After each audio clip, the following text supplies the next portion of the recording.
Okay, what do we have here today? You are in the guild, aren't you? Yep. Oh, I see it here. Yeah, in Raindor, yes. And the goal is to... This is your main? I mean, yeah, I think so, because it's my most progressed character, but Mm-hmm. I also have a bishop at 235. Okay. And that's an older character from like another burn, or... Yeah, this is a super old character from like the start of Reboot. Oh, okay. So like potential badge old, or... Yeah. Mm-hmm. Like everything. And well, kind of to see like where you are in terms of like speed of the progression. Like, so this is not a hyper burn, but like, is the bishop is a hyper burn, or... just... Yeah. Okay. The bishop is. From this event, this hyper burn. Yeah. Okay. And, well, tell me a little bit about how did you get to play? How long have you been playing? Are you an active player? Are you a diehard gamer? Or are you just a little bit more casual? Well, I started playing like 2006 or 7 or something in GMS. Then we got Maple Europe, and I played that for a long time. And then I quit and came back and forth a few times. And I started when Reboot came out, and been back and forth a few times there as well. So You mean like playing, not playing, or do you mean like between NA and EU? Oh, yeah. yeah, playing and not playing. So I've been playing like for a few weeks now, this time around. I see. And you're enjoying yourself? Yeah, I'm hoping to like actually make some progress this time, because the only progress I make is like, yeah, I'm able to kill mobs that are higher level, but nothing really else. Okay. So, yeah, so how do you measure that progress, I guess? What gives you the feeling that you're progressing? I think I wanna kill some more bosses mainly. I think, and once I get the progression down on this character, I think I can. Well, I hope I can manage to like make gains on my own on other boss meals. Okay. And did you have anything specifically in mind, or were you just trying to get to the next step, No, just no real goal, like Okay. end goal. It's hard to say, right? Because you don't really know how much time it'll take anyway to get there. Yeah, my short-term goal is, I guess, Lomian, and then start working on some other characters and just slowly progress everything at the same time. Okay. And when you say like a Lotus Damien, you mean completely solo, or do you want to do it in a party? Is that enough? No, completely solo is the goal, but I don't mind doing it in a party. So like get the mechanics down first, and then... Yeah. Excuse me. Okay. And so what's the... So would you say it's mainly bossing, only bossing, or just, partially bossing that you use to kind of check if you're progressing?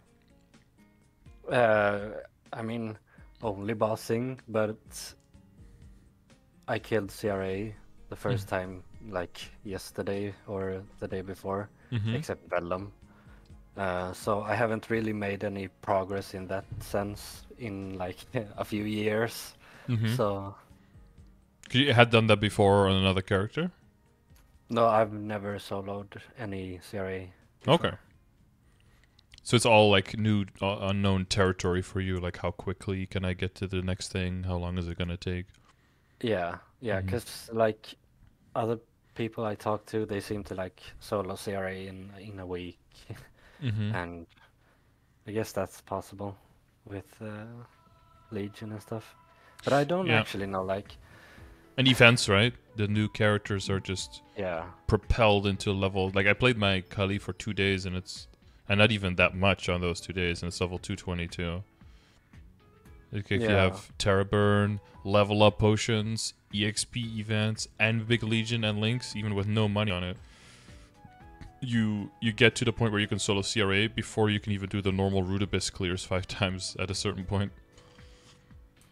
Yeah, that's weird because like I don't know what causes the what gives those characters so much power. Is it only like Legion? Because I mean, I'm It's part of it. 227. I should be able to. I feel like. Well, so in non-reboot, people can make equips, and then you can make them before, like ahead of time, right? And then when you reach the level, you could just equip the equips, get very strong, blow the bosses up, and then just have equip sets ready to go whenever you hit certain intervals, right? But because we don't have trade, really the only way that you can pre-fund your character is by giving it high-level link skills, big legion. That gives you a very high amount of base stats and foundational stats that will make sure that all of the upgrades that you do make on the character are more efficiently applied to your damage that you're putting out to the target. So one of the main ways that you do that early on is with critical rate, for example. Many characters struggle early on with getting enough critical rate to hit crits, and hitting a crit is more an exception than the rule. But once you have a big legion and you have all the link skills, you can make pretty much every single character starting at level like 40 or something, or 50, have 100% crit rate. Which means every single hit is crit, which means now all the critical damage applies all the time. Which means that all of, the amount of extra damage you get just from an upgrade, everything is just multiplied. And that's why when you're starting in the beginning, everything is just kind of slow, and the character doesn't hit many lines and doesn't hit very hard and doesn't crit all the time. Because eventually you will be able to get all of those little sources of damage all stacking together, and because they amplify each other, the multiplicative nature of like certain sources of damage, because it all multiplies with each other, it ends up with, you make a new character, and the first time you hit something, you might hit like 200 damage, but then you train a character for like 2 hours or something, and now you're hitting like 500,000 lines. There's like multiple orders of magnitude in one day that you can jump through. But that process is just going to get faster and faster as you build up your legion, essentially. Yeah, that makes sense. Like, I had some questions about legion, but that explains quite a lot, I think. So are you pretty new to the stream as well? No, I mean, I watch when I play, but I haven't been playing in like 2 or 3 years. So. Okay, but did you watch back then? Yeah. Okay. Well, I'd like to be able to say that I remember all the names of everyone who's ever watched this stream, but sadly, I think I my changed brain. my Twitch name. Oh, that's why. See, what was your old name? I will definitely remember that. Shaggy and Scoob, maybe. I think. Oh wait, I do remember that was a name. Was that you? Oh, I see. You have a Shaggy profile picture. Ah, okay. I see. Okay, yeah, I remember that name, but yeah, don't ask me when that was. But I definitely. Yeah. My passive memory is good. Okay, my active memory is terrible, but my passive memory is very good. Okay, so we mainly check in progress through the bosses. We've soloed CRA, and that's very recent, so we can look at that a little bit and see, kind of like talk through how you did there and how you're feeling about that. You're playing hero. This is your main now. You want to progress with this one, but you have other characters in your account, including the bishop right now. Are you planning to finish it all the way up to 250, or only if you feel like it? I don't know. I think I got everything extremely necessary out of the burn, like all the symbols. So there's not really any rush to 250 from here, I feel like. Yeah, it's more like, the rewards for the level ups are not as crazy. It's more just because it's kind of free levels. If you do want to make it to a boss meal, if you can get some cheaper levels like that, it's a good idea, because then the main thing is that you get more matrix slots, right? So you'll have an easier time leveling up slots in the matrix, equipping more boost nodes, and that means that you need to invest fewer nodes into the character to get high level boost nodes. Because you can equip maybe like 4 or 5 boost nodes in there, all in level 5 slots, and then you can get a lot of free levels like that. And the big problem early on in the game is getting enough boost nodes to like supply just your main character, let alone supplying boss mules on the side. So if you can kind of take a little bit of pressure off of the main character, so you can just keep trucking on the main character without feeling like you need to start resource managing. Like it's some kind of Civilization 5 that you're playing. Yeah. But again, like only if you have the time for it, of course, and if you feel like you really want to do a lot of bossing on it. But it's not so much like the level difference. That's not that important. It's mostly just like matrix slots, level up matrix, and it'll also be a bigger Legion piece, so it covers a little bit more of your Legion grid. But that's like a very small part of it, I guess. Yeah, but would you level the bishop instead of the hero at the moment with events and stuff? Because there's a bunch of free XP every day. Yeah, exactly. So what I did for my hyper burn is I did Monster Park and half an hour a day. So in a half an hour, I tried to do my symbol dailies. And then while I'm doing that, I use that like EXP box from the 6-star, the extra EXP, and then an MVP if I can get it, and a half-hour EXP coupon somewhere from a box or something like that if I can get it, and Monster Park, potions, that kind of stuff, and then just do the symbol dailies in that time. And if I finish all my symbol dailies, I just keep training in like highest level map where I can train until the half hour is over, and then do Monster Park. But I would probably take the EXP, from the EXP points. I probably give those to a lower level character that I'm working on, because they're just more efficient on a lower level character. But they're 200 plus, right? Yeah, 200 plus. So I would just give that to the hero, and then do dailies on the hero, because arcane symbols is just very good, so that they're all keeping general progression.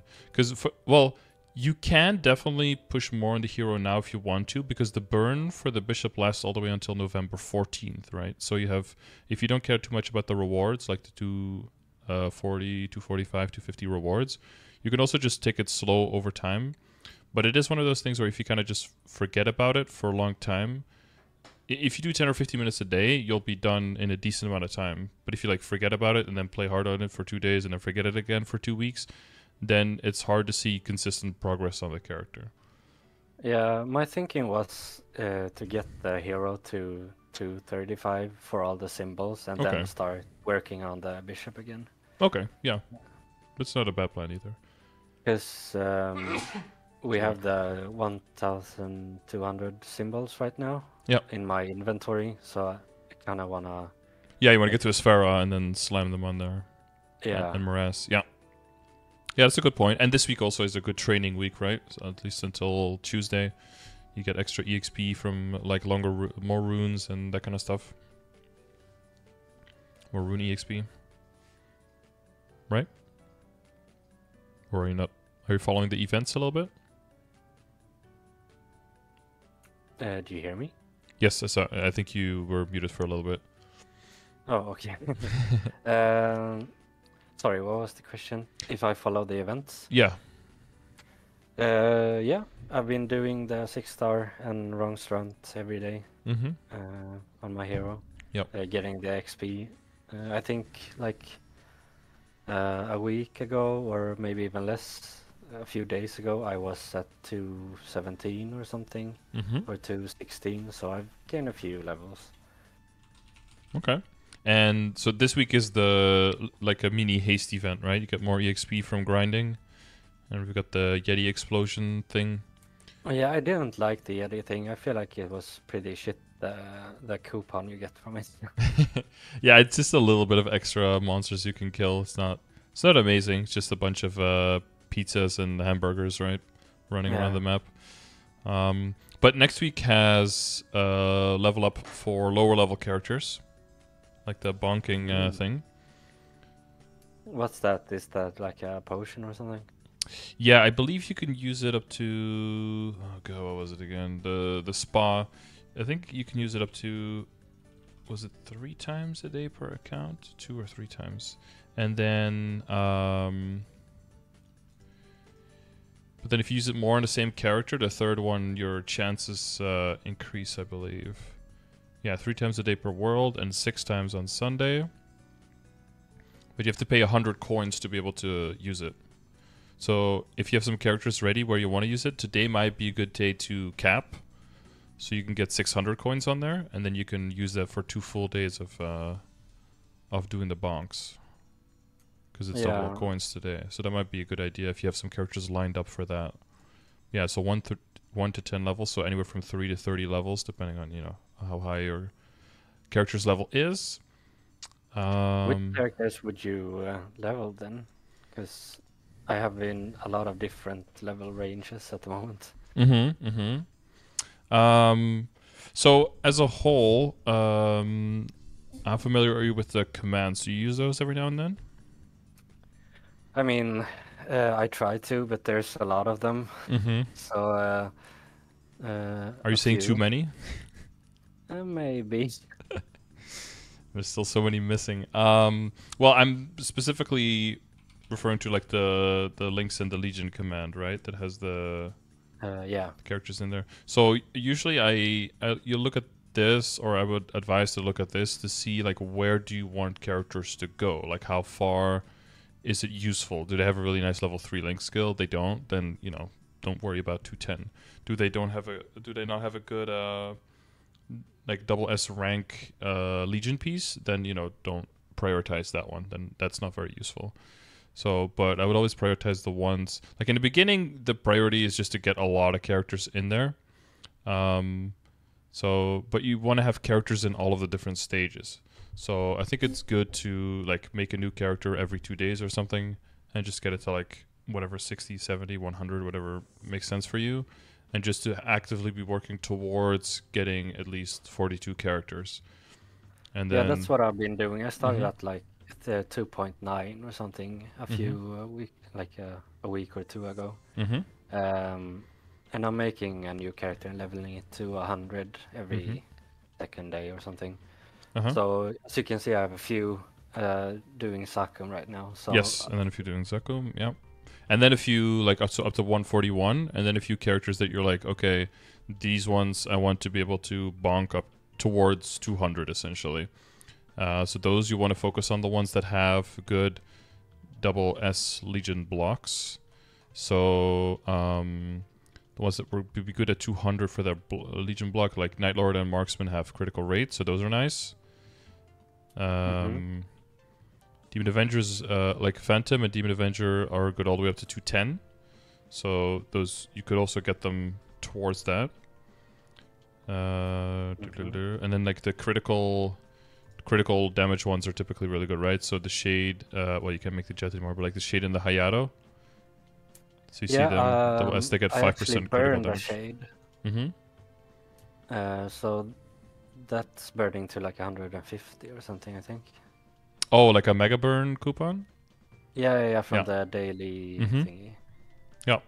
So those would be like my priorities to get to 200. So if you like training them, then you don't have to, you know, use the bonk potions, because then you run the risk of getting a character a lot of levels but no gear, and then they can't kill anything anymore, and then you have to fund them, right, to be able to train them, or you just condemn them to a life of only potions until 200 or to 210.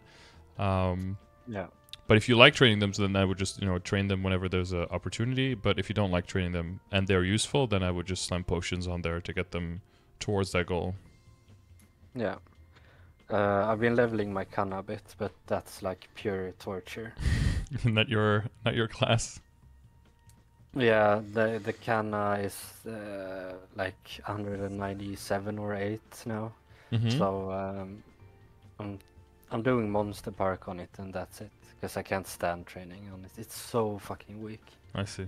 Yeah. Well, yeah, it is possible. Like, if you bonk a character, like if you get a level 141 character and then you bonk it to like 180 or something, it's going to feel really weak, right? Because it's essentially got the gear of a level 140, but you're trying to kill monsters that are level 180.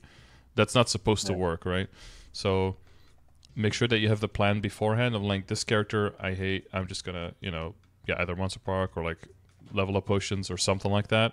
And then this other character I think is pretty cool. I'm gonna, you know, use some coupons on there, but not potions, but just like EXP coupons, stuff like that. And I'm actually gonna train this one. As long as you know for every character like what group are they in roughly, then that also gives you an idea like, oh, there's an event coming. Okay, there's an event with bonks. Okay, which character are in the group of 141 plus that I don't want to train but that have good buffs? Now those are the ones that I'm going to be bonking. or oh, there's a haste event, we can get a lot of EXP from grinding, which are the characters that get good benefits that I want to train, make sure that they're a little bit funded so they're ready to go, and then train those, right? That way you can kind of look at the future events and immediately, as long as the characters are a little bit categorized, you can immediately just get started on it, and you don't need, you know, to miss out on too much. Yeah. Yeah. If you have you created the 0? Yep. Okay. It's 101 or something, but yes. I didn't include it. Yeah. Yeah. Well, yeah. Just make sure you have it, right? Because it's not always available for creation. So yeah, that's. I've been chasing the Beast Tamer and the 0 for a few years now. So you always miss them with the events. Yeah. Nice. I mean, nice that you finally got a hold of him. Yeah. Who knows? This might be the last time ever. You know, you never know what Nexon decides to do next time. Okay, and how much you say would you play? How much time available? I mean, you have? I just got off a vacation where I could play like 12 hours a day. I see. So now back to normal. Yeah. So now I play like maybe 3 hours a day. Okay. And would you consider yourself more? So when I say casual, I mean more like casual approach versus more like min-maxy and try hard and. I think I'm a mix of both, and it depends on my mood, I guess. But no, I'd say more casual.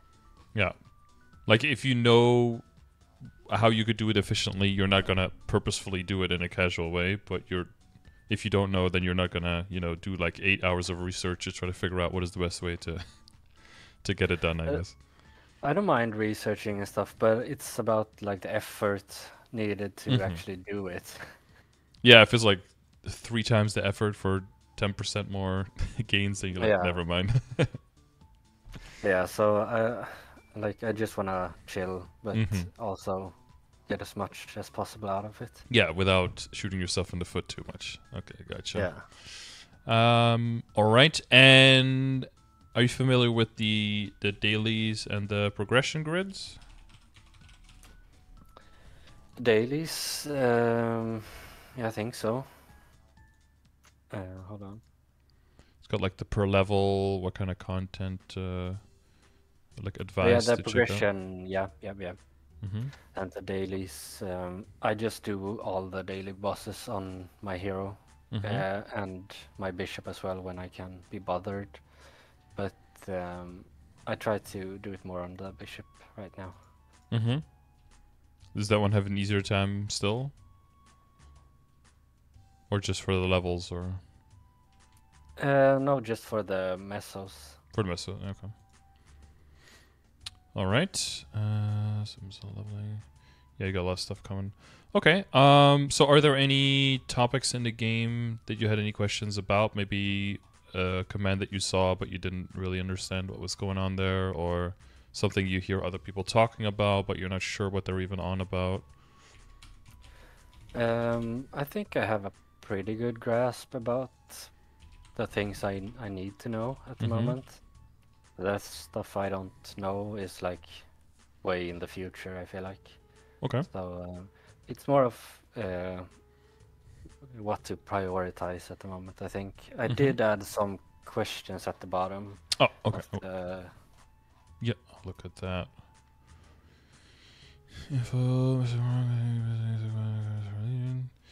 Yeah, so Zakum, that's probably going away at the end of Savior, so end of August, that's most likely going away. So one more month of easy level 140s, which basically means as a whole like an easy 6k Legion. Getting up to 6k is going to be a bit harder after that compared to now. But I feel like the level range from like 60 to 100 is the slowest one. Yeah, I mean, until you start getting a lot of characters up to 200, then you're going to feel like 170 to like 195 is going to be very slow comparatively. So there's just certain areas in the game. In general, the EXP curve is like pretty decent, but there's just certain areas that have a very clear source of EXP that's just way better than everything else. And then other areas don't. So by comparison, the areas that don't are going to just feel more... Yeah, it's just not going to feel as good. But as you get stronger, you know, extra links and Legion, you're really going to start snowballing, especially if you kind of like go by the order, you know, the general order that they're mentioned here. You'll get so many stats that every new character is just going to level and just... They're just going to keep one-shotting so much longer, right? So that you're just blow through all the content, blow through all the levels, and it's really going to be a matter of just... Yeah, everything's just going to speed up a lot. You probably noticed that with 3K Legion, right? Because the bigger Legion grid and all the extra characters on the board. Or sorry, what was that? Well, with 3K Legion, you get the oh, it's like 3, 4, 5, 6. Oh, you haven't upgraded to the Legion yet, right? I think you're behind on the upgrade. Because 3K, I think in 3K Legion you can have a bigger board already. No? Isn't it automatic? Do I need to do something? No, you need to pay Legion coins to buy the upgrade to the next rank. So that you can put more characters on the board and get a bigger grid so that you can get access to more stats. So if you talk to Dame Appropriation in town with the weird helmet on, and then you go and you talk about raise your Legion rank, you can see your current rank, how many characters you can put on, and then what level you need and how many coins it costs. Yeah. I could raise it 2 times. Let me check.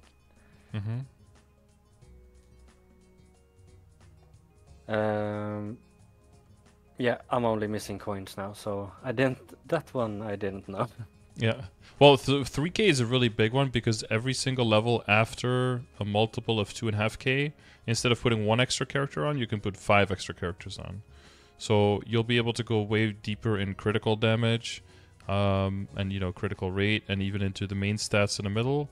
And then for bossing, you know, like you can fill up the IED, the critical damage, as much critical rate as you need, and maybe even a little bit of boss damage. So that's usually a nice jump of getting stronger. Yeah, the grid is way bigger now. Oh, you just did it? Nice, yeah. Yeah. Yeah, so that's not automatic. Yeah, they're going to charge you coins. So the main thing for you is you want to look at your coins in terms of like, okay, how much do I need for the next rank up? If I'm training and I use a little bit per day, you know, make sure you keep enough for some coupons if you need to. But events like these, usually there's a lot of EXP coupons, so you don't really need to buy many with your coins, right? So you can really dedicate your coins to leveling up your grid. Because in the beginning, it's all slow, but, you know, more characters on, more Legion power, more passive coins, faster coins, more expensive upgrades. But then once you hit 6K, then you have the whole board available. So that's why I mentioned 6K before. It's around 42 characters, all level 140, because 42 characters levels is the max that counts. And then you have a few characters with Hyperburn and with Bonk and stuff that get a little bit higher. But that 6K is a really good number to get to, because then the whole board is available. And then you can really look at, you know, mobbing and bossing and make different setups, so that one setup has more IED and more boss damage, and then the other one has maybe more normal monster damage and more bonus EXP. And then, well, I guess I can kind of show you what mine looks like. So for my setups, of course, I have a bit more pieces in there than you will.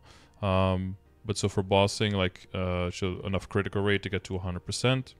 And then enough IED to get what you need functionally, right? So you look at the progression grid and look at the functional IED, see what you need. And then as much critical damage as possible, and then anything left goes into boss damage. And then if after that you have leftover, then you can go into the stats here in the middle. And then for mobbing, similar priority, like in critical rate first, and then critical damage.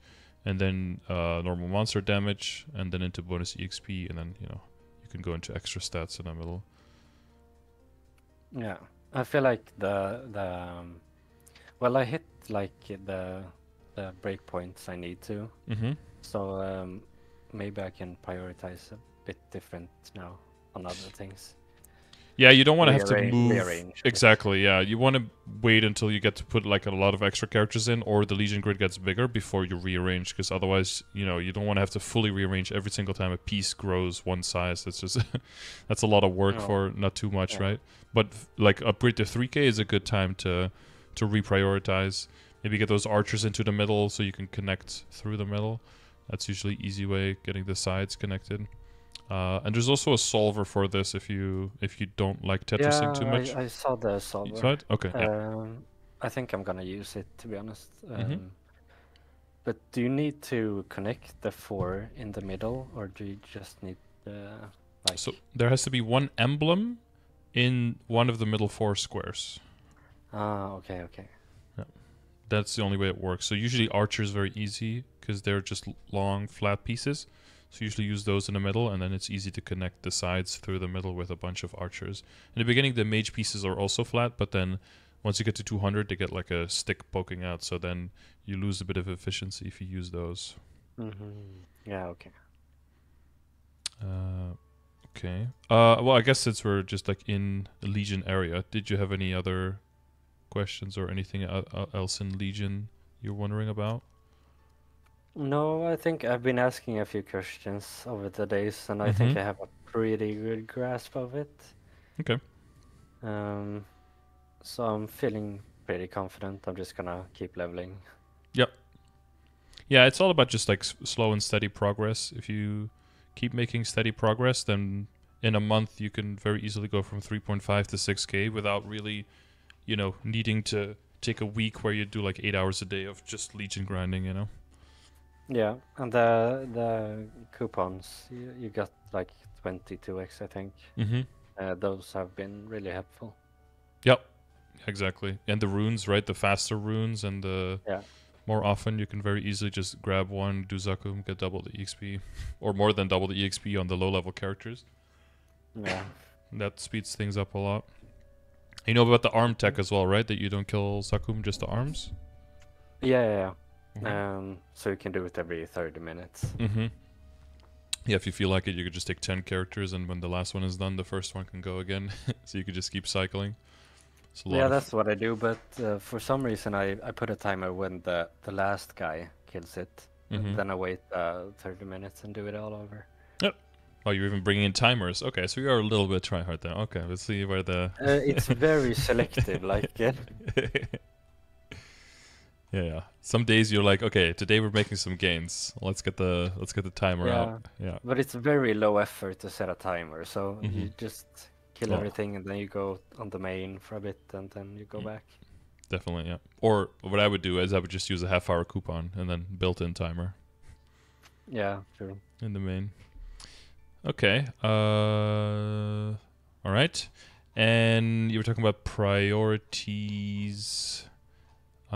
So when it comes to like general priorities in the game, that's why I made the progression grid. Is I think it really, at least for now, for how accurate it is now, likes to take all of the things of, because you were asking in the beginning, right? It's like, where does all the damage come from? Like, is it just like big legions? That's part of it. And that's why legion level is also in here as one of the metrics. But it's basically just all of these things together. So by looking at how easy it is to have access to certain forms of damage, by looking at how efficient it is to spend money in certain things over other things, like the comparative advantage, essentially. And yeah, so just the access, and then whether it makes sense in terms of transferring some of that value over. This is what I've found is a good way of balancing out where your damage comes from in the game, so that you're not you're never like min-maxing in just one source of damage, because then you would go into inefficiency the higher you go. So you're basically trying to get like a certain percentage of efficiency in all of these things, so that you get all the easy gains, but you don't take too much of the hard gains, so that you're as time efficient as you can. Yeah, but I feel like I am on the high end of the mid column. With the hero already? Yeah, And I feel like I should be doing better than I am. Okay. And you're talking specifically about bossing and how fast you can kill them, yeah? Yeah. And if you look at all the metrics, would you say you're there with all the metrics? I think so. The only thing that I realized, or somebody told me, that my skill nodes are very low. Skill nodes. So for the Burning Blade and Instinctual combo, I think. I don't know if they're low or not. I don't have anything to compare it to. Well, in the progression grid, they're also here, right? So you can see boost node, skill node levels. Yeah, 4D and 3 plus 1. Yeah, so like level I am 3. on the high end. So, yeah, I think 5, up to 5 is probably fine. But you have 1 at level 5, not all of them, right? Burning Soulblade is a pretty important one for hero because the uptime of the summoned blade and just the uptime of the skill goes up. And it's an empowerment, and it allows you to train for longer with the empowerment on.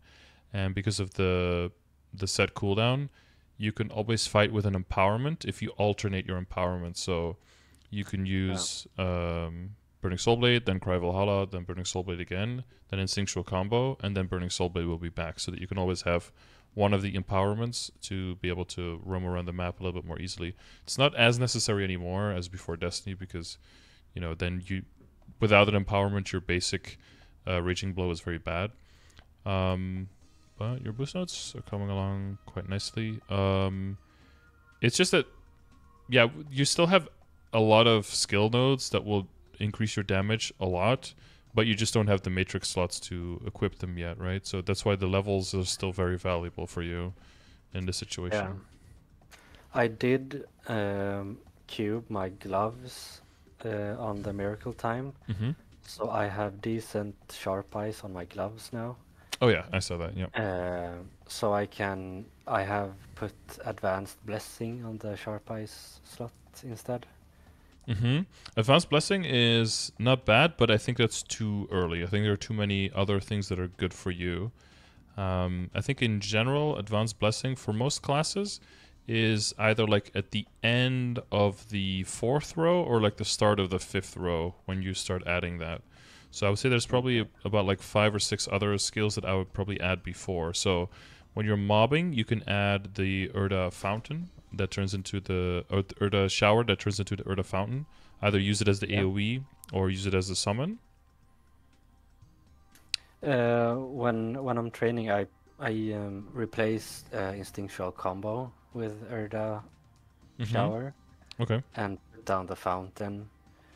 And then I replace Urda Nova with World Breaker.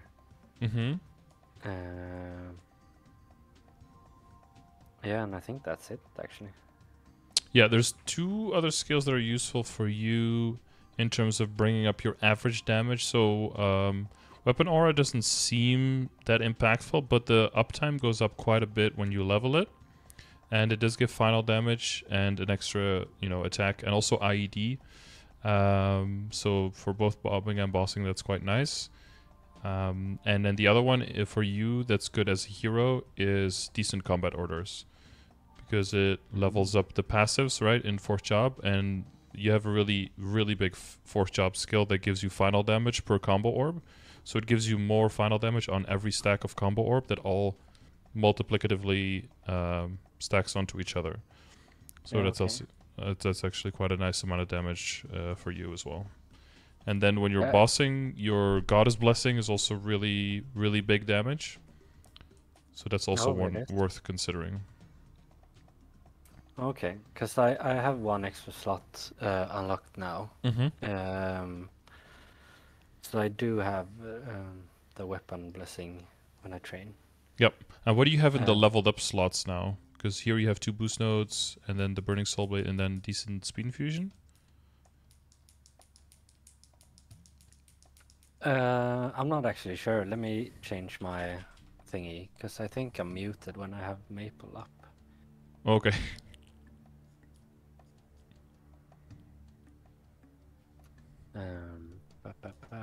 Voice activity. Should you hear me now, right? Yep, I can hear you. Good. I can share my screen if you want to, and you can see Yeah, sure. sound permissions. Yeah, you always have to do that.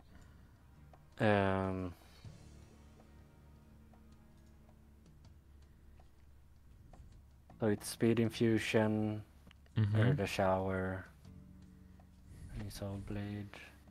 Yeah. And then I'm leveling this slot. So you want to look at your skills in terms of what they would gain when you level them. A lot of it is not very intuitive, and you might just have to Google your skill to just see like what did they give at level 1, what did they give at level 6. So for example, your speed infusion, it just makes it last longer, but it's already 100% uptime even at level 1. So you can level that if you really want to, but eventually it's not going like it's a less valuable one.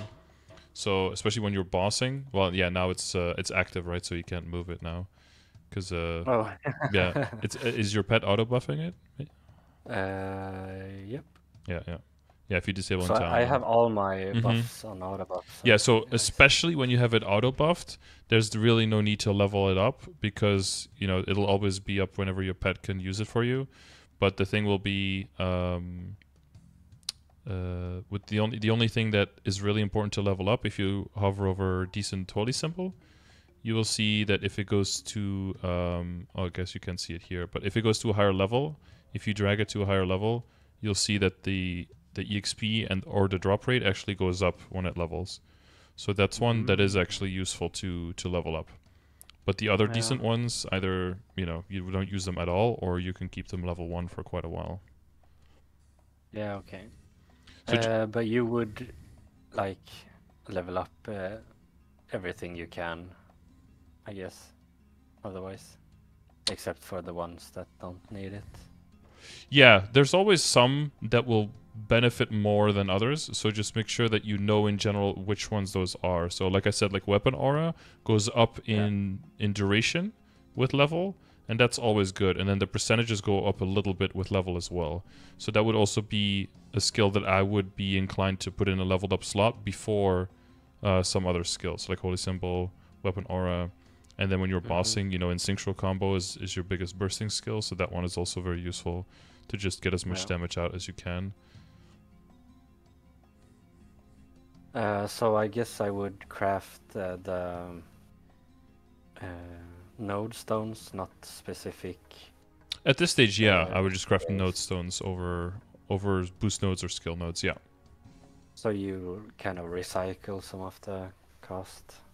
Exactly. And you can benefit from all of it, right? So, like, Burning Soulblade is definitely like your priority to level, but you still have your boost nodes to level, and all of your skill nodes are useful and valuable at this point. So there's good value from all of that.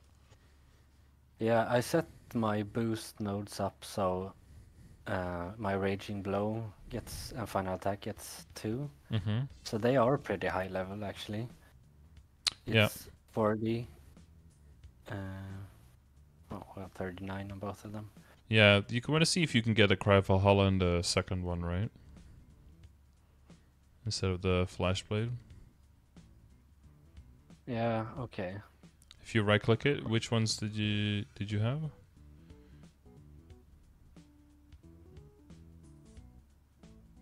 Not yet. Not yet, yeah. Yep. But if you do find it, you can just want to unlock this one and then use this one to level the other one, right? Yeah. Yep. That'll add quite a lot of damage at this point because it's such a high level boost node. If you get the other Cry of Valhalla in there. So I guess I'll look for it when I craft nodes and when we get from the next thingy here. Yeah, there's a bunch of interesting quests coming in Chapter 2, so... I saw the 22 star and I'm like, that's not even a possibility, so... No, not for you. You're gonna have to do some of the other stuff, yeah. It's like, okay, I have 500 mil, okay. Yeah. Won't happen. Won't happen, no. Don't even try. So try to see the ones that seem like they're reasonable and then focus on those. Yeah. Okay, but would you use? Damn, I thought my nodes were gonna be like a huge problem. No, what's most likely happening, because the character is still pretty new and you're still, you know, trying to figure out in general what is priorities for you. What's most likely happening is just that it's a little bit of everything together. There's probably not one thing that we can say like, oh, you need to switch this one thing and now suddenly everything is blowing up. So there's probably no easy fix. I saw something that's probably going to be a pretty big thing. But tell me. But it's probably your IED. Your IED is very low. Is it? Yep. Because I used a calculator, not yours, but a calculator. And it showed me like 93 or something. And that's like on the top end of the mid column. Well, where is? I thought I was fine. Well, how did you get to 93? Because I see 86 in your boosted. Yeah, 84. I don't know actually. 46 unbuffed and then 86 buffed, which is I probably don't know, actually, maybe. With weapon aura, with maybe familiars with ID. Maybe I used the familiar in the calculation. I'm not sure. I don't have you don't have ID. Familiar. No. Oh, here. Outdated ID calc 93.6 damage versus CVO 200 PDR. Yeah, roughly. Oh wait, you have a picture here. Zoom in on this a bit more. Passive skills.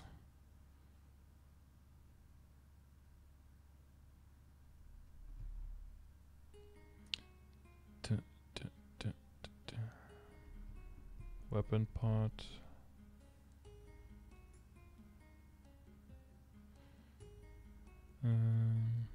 You didn't have anything. Okay, but maybe we can use your calculator, and you can help me like add different things so we get an accurate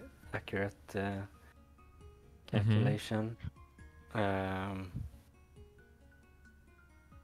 I have some cubes. Because would you farm for a familiar, or would you try to cube for some IED then? Yeah, in your current situation, you're going to let's see. Well, we can check IED. So exclamation mark IED, boom, explanation calculation. You understand how it works? Why it's important? No, actually no. Okay. If you play other games, you usually have stats called like armor and armor pen. Yeah. Okay. Yeah. I kind of have a grasp on the IED itself. I don't know about the calculator though. Okay. Yeah. So the PDR is like the armor. IED is your armor pen. So basically, you want to see it. I don't know if you're visual. Are you more visual or more mathematical brain? Both, I guess. Both. Okay. So the visual is basically how big the armor is basically the distance between you and the boss. Just picture you and the boss facing each other. The further away you are is the more armor the boss has. And then every single source of IED takes whatever the percentage of that source is, takes that distance, covers that distance between you and the boss. Whatever is left at that moment. So you add 10%, just 10% of the current distance. You add another source of 10%, just 10% of whatever is left. So you have reduced efficiency of the overall, but you're always taking a percentage of the current distance, which means that if you cannot ever get to like 100%, right? Because you're always taking a percentage of unless one individual source is 100%, and if one individual source is 100%, then you only need one, and everything else is useless, right? Yeah, we had a word for that when I studied finance, but I can't remember it. Like marginal returns or... No, doesn't matter. Yeah, no. So you essentially you're mostly looking for large chunks of IED, right? Because those apply to whatever is left now. It's always better to have like one source of 40% than like 4 sources of 10%. Because not only do those 4 sources of 10% take up more, they are also not as efficient as one source of 40%. So the main big ones that you're chasing are basically your So link skills, typically, because when you're bossing, there's not much there that gives you a lot of damage. It's not like there's 18 really good link skills for bossing and you have to, they're all fighting with each other. There's usually like 14 or 15 good ones. So there's only like a few that you have to kick out.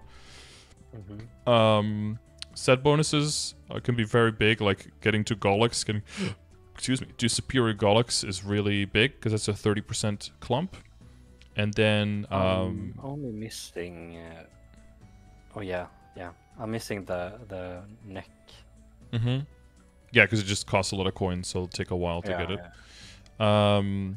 Hyperstats is usually very cheap, so you can very easily get a chunk of 30% there if you just get to level 10, and that's pretty cheap at most levels, right? Yeah, I have it at 10 at the moment. Yeah, that's good. And then Familiars is a good place to get IED because there's not much else you can get around that time, and you can get ID from common and rare cards. So I would just take all the cards that you get from all your other characters from leveling and stuff, just put them all in storage, open them on the hero, and see if you can get some 15% ID familiars. I've been opening a lot of them, but I've never seen an ID one.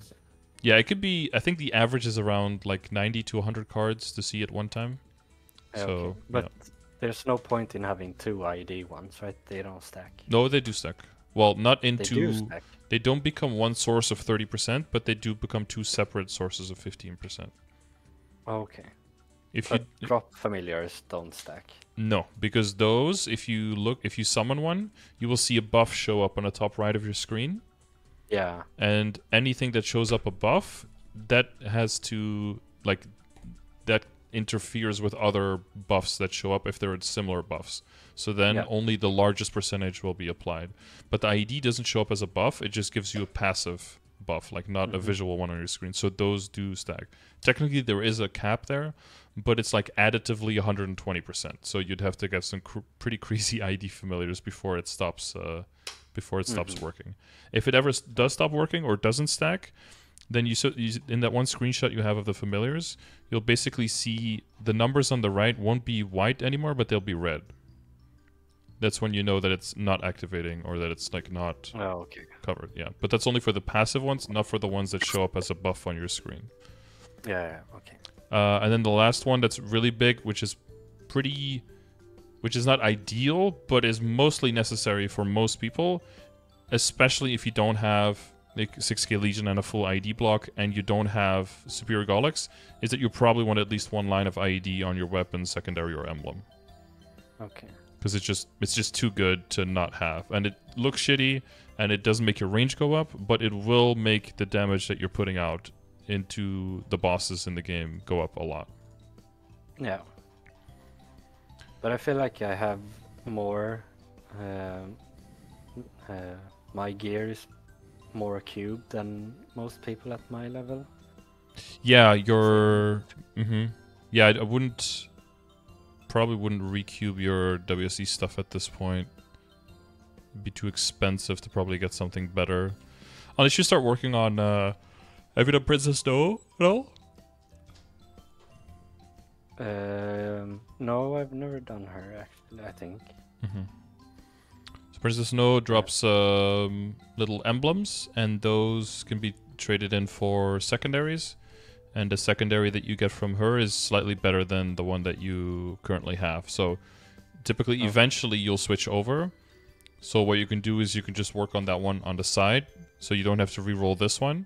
And then you only switch over once you roll something better on that than the current one. Yeah, okay. So that'll become like a side project. Other than that, I mean, looking at your WSE, are you flaming your weapon currently? I have a bunch of flames saved up because in case you said something about it. All right, live flaming session on the weapon. Let's go. Yep.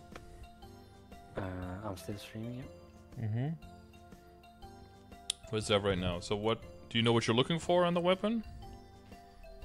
I guess attack power, IED, and strength, maybe boss damage. Okay. Well, there's do you want to know where you can find it so that you know what you're looking for? Yeah, it's the flame command, maybe. Yeah, and that's connected to the progression grid, right? Oh yeah, so T5 or 6. Yeah, so anything want to get at least a tier 5. That's like bare minimum, tier 5 attack. And then if they have some plus on a tier 5, that'll be even nicer. Or if you can hit a tier 6, that would be even greater. So that's what we're looking for. And do you know what the tier 5 or tier 6 is? I can use the calculator, I think. Yeah, what's the base attack? It's 295, weapon level 5. Okay, let's go. I have some black flames if we hit something decent. Yeah, I want to get put these Eternals to work. Boo. So this is pretty shit. Yeah, that's garbage, yeah. Which is gonna be most flames. Yeah. All we need is one. Oh, that's a tier 6 with damage and all stat. Well, that is very nice. We're keeping that. So you see, so hold on. you just gained like 60 weapon attack, right? And yeah, you have I was thinking 30% attack, so you gain like 80 attack or something. So I hit the tier 5. No, tier 6. Is that a tier 6? Yep.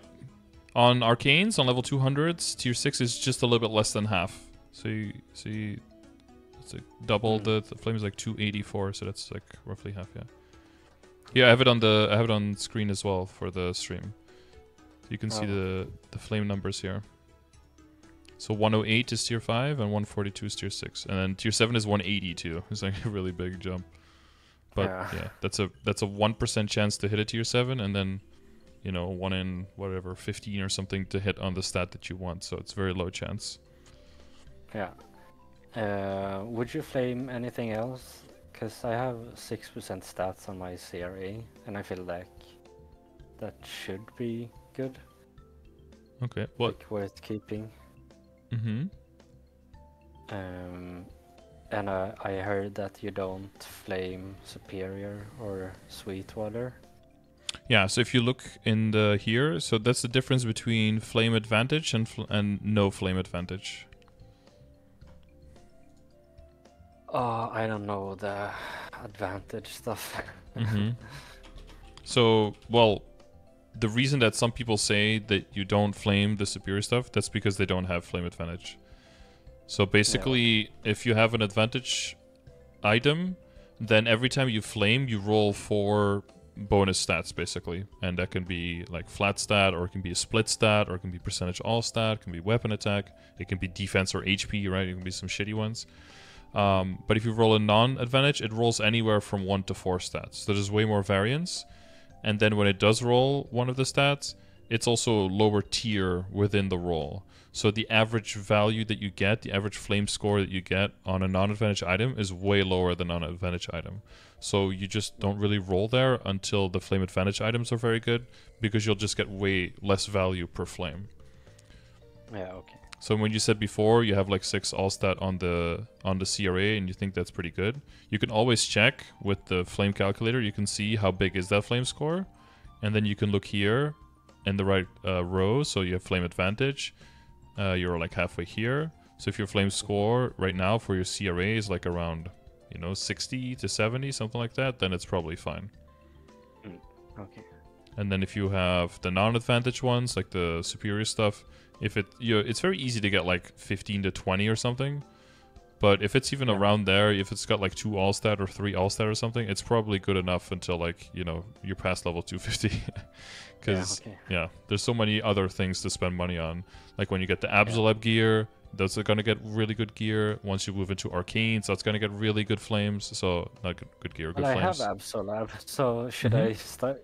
Do they have a flame advantage? Yep, they do as well. Yep. So and then you go a little bit higher, because even though you get the same level of result, because it's a higher level item, the same level of result gives you slightly more stat at 160 versus 150. So you go a little bit higher. So usually around your level, you'd probably be aiming like 75 plus, all the way up to something like 95 or something. Okay, so because you have the glove. keep So, the flame going. Do you remember these? Are they still in the game? Lucky Winters. Lucky Winters. You cannot get them anymore, but they still exist. Yeah. I found it on one of my mules. Yeah, from the Christmas boxes. Yeah. Yeah, I had this for a while. So this has no flame at all. So I guess we'll start with that. You can try. We'll see if you can do where the rest of us have failed. Oh. Okay. And that's why I said that. Yeah, shoulders cannot be. There's only one shoulder that can be flamed, but we cannot have it in reboot. So. Okay. It's easy to finish. So this is 50 stat. I guess we should go for higher. Yeah, so 54, and then usually divide the dex by 10, so 4.5. So I would say that's a 58.5. Okay. So should I use my red or my rainbow ones first? It's a good question. So if you look at your flames, you see that some have expiration dates and some do not, right? Yep. So that's part of the equation. The other one is there something that's really high priority right now that can really make more, what can get the best stats from the best flames, right? Because eternal flames and powerful flames, they're really close actually. So it doesn't really, it's not that big a deal. But if there is something that you have that you just want to get more on than something else, then you want to slightly prioritize eternals on that versus on powerful. So our highest priority was our weapon, but our weapon now hits something that we want. So now our second highest priority is our Absolute gloves. So it would be, and you have temporary eternal flames, so I would use those on the glove as a priority now. Okay, let's go. Shit. Yep. Shit. 104 luck. Damn. Ooh. 70. So that's a lot better. So now you can reassess. Like, is 70? Is that a lot better than the other things around the same level, or would it still be the priority to flame? So now you'd have to look at other things around the same. Do you have anything else that's 160 with flame advantage? I mean, it would be my CRA. CRA would be the next thing. And something else that's in the same group as CRA, but that often gets overlooked, is your pink Holy Cup. It has 60. 60. Okay, That's so you're so you're comparing the 60 to the CRA. So what does the CRA have? 6% and basically nothing else. This one has a little bit extra, right? Yeah. This one has 12 extra. Yeah. So I'd say that between the top and the pants, those are probably like the next ones that you can use flames on. Okay. Top is green, so let's use a green flame. I'm sure that's the logic. Okay, and one more. No juice. So I'll just use. I'll use. Well, since the black flames are also pretty close, but the black flames give you the power to take the next flame or keep the current one. Yeah. So I would use those on the weapon. Okay. Because they probably are not going to give you something, but if they do, and it's even better than what you currently have, then the weapon might become really good. Okay. But I would just use the powerfuls, yeah, on the other pieces to see if you can get something nice. 36 and 3. So what did you have? Do you remember what you had before? 6%, like, only. So you exchanged 3% for 36, right? Yeah. I don't feel like that's worth it. It's an upgrade though, right? And we were at the same level as the pants, so that means that now the pants have a higher chance of upgrading. Okay. What can also help at this point is to, it's not an exact science, but just to look at how much range extra it gives. Yeah. So just aim for a higher number. Yeah, 356. So you see this one is pretty close, but it is lower.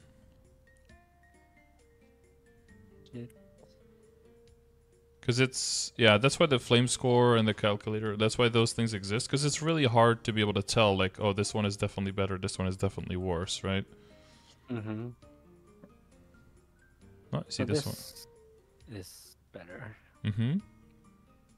So now attack power. Yeah. So, but But now it's even harder to tell. You can confirm. But now it's even harder to tell which one is better now, the top or the hat or the bottom, right? Yeah. So if you had to guess, which one would you say is worse? So what's the hat? 6 and 12. Remember, secondary stat also helps, right? Okay, so my pants are worse then. So What's your top?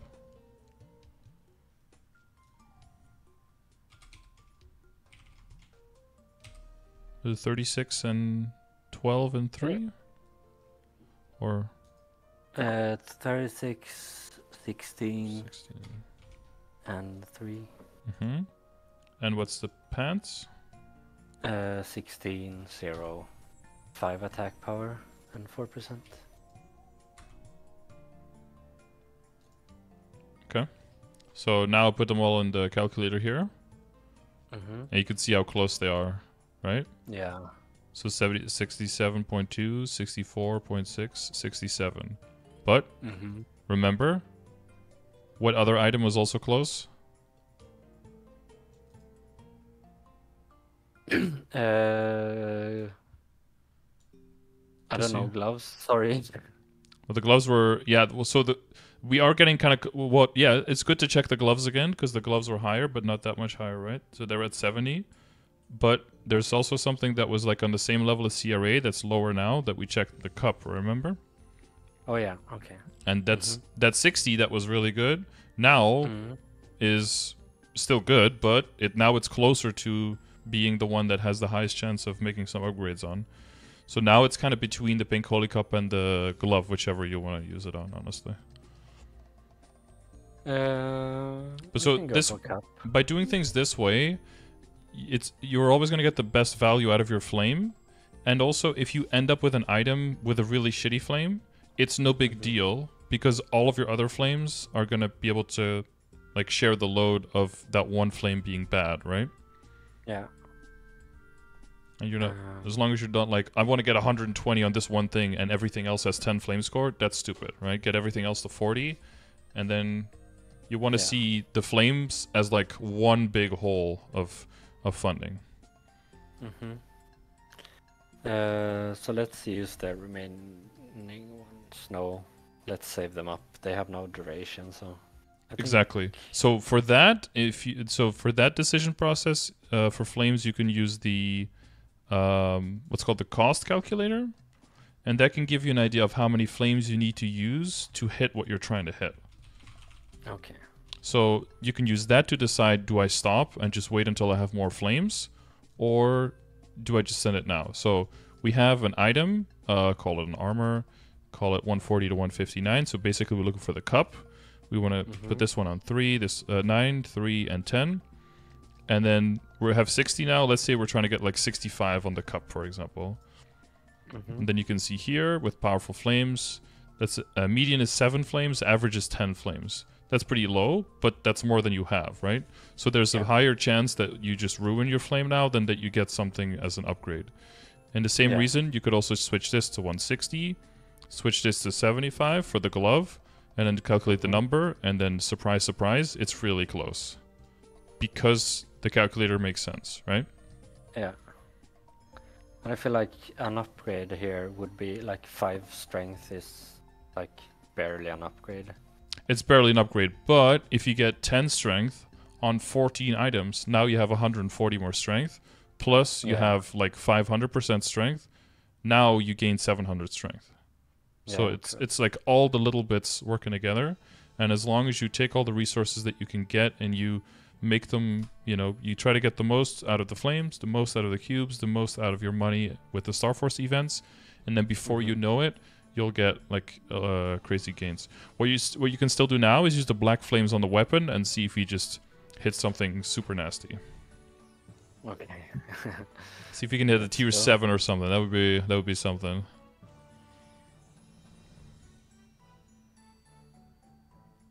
Oh, you hit attack power again, but you see the attack increase is a little bit lower, right? Because it doesn't have the damage and the all stat.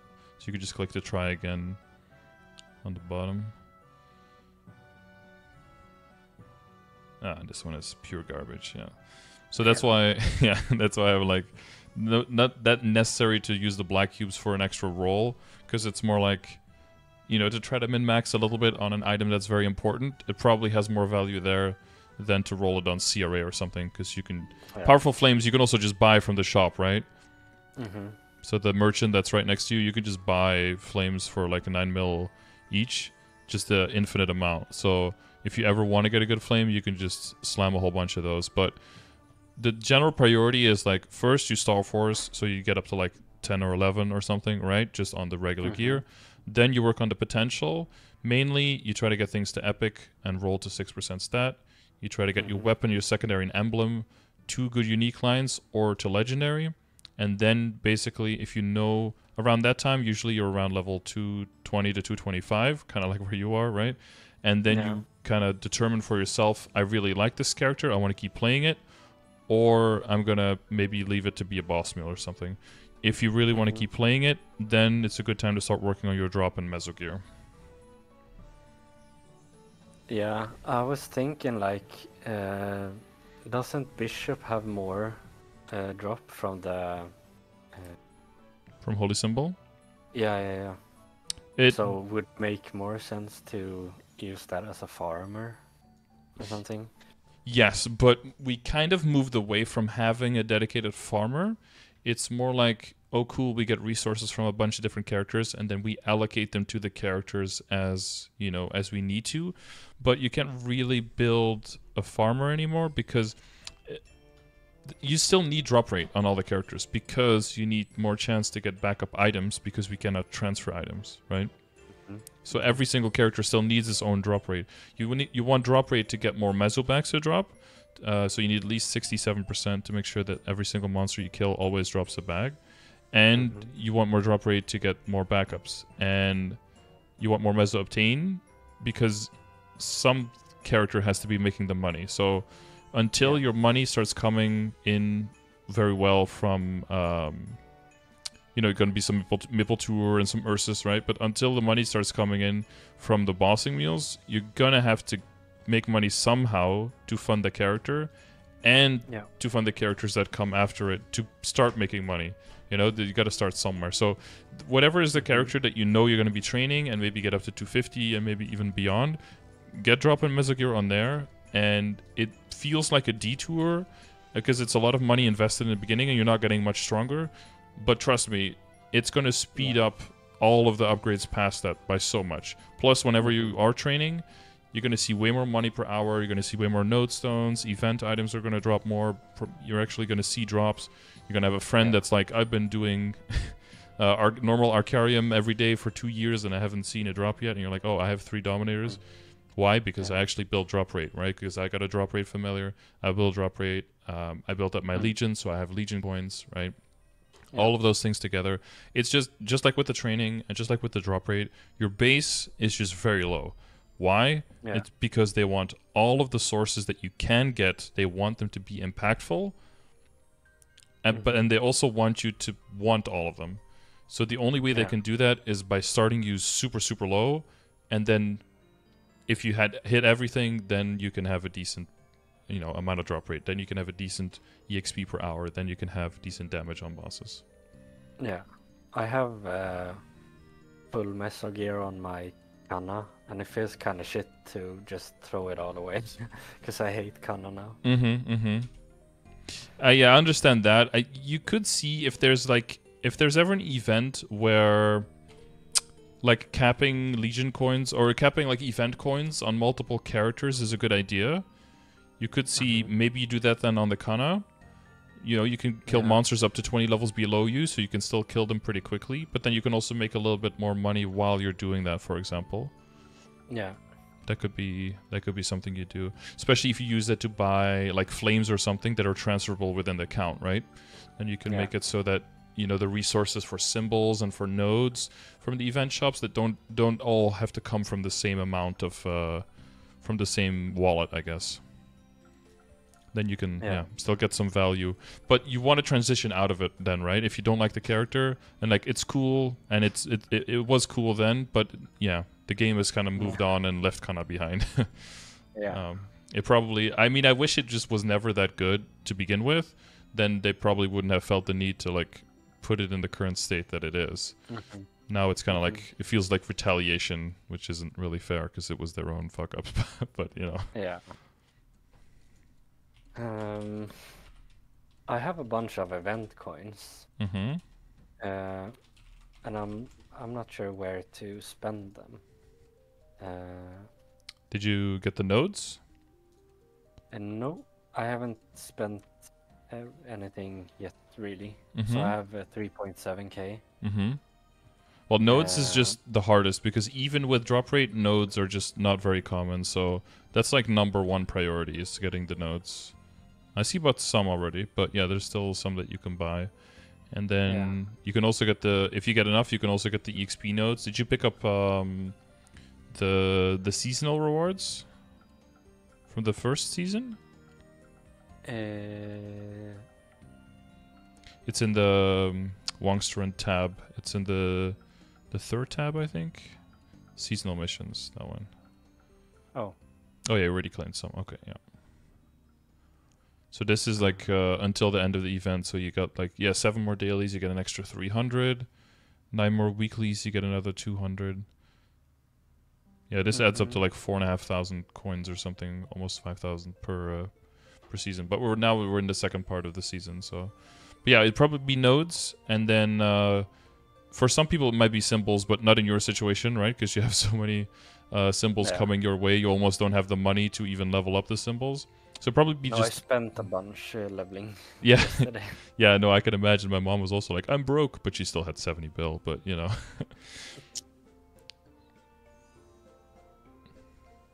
But yeah, it's just mostly. I mean, you just buy these out if you can, honestly. Open more nodes, and then even if you can buy EXP nodes are way less efficient than the regular nodes.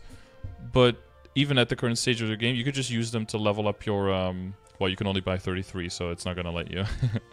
But nice try. The EXP nodes you can use to level up your skill nodes. So probably like Burning Soul Blade, you can level with that, as you can afford 1. But that's probably what you're going to be saving for.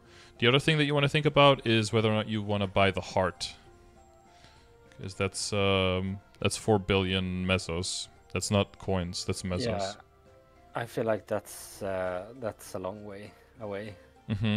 I mean, you can make a bill a week just by doing Ursus and Maple Tour 2 runs a day, right?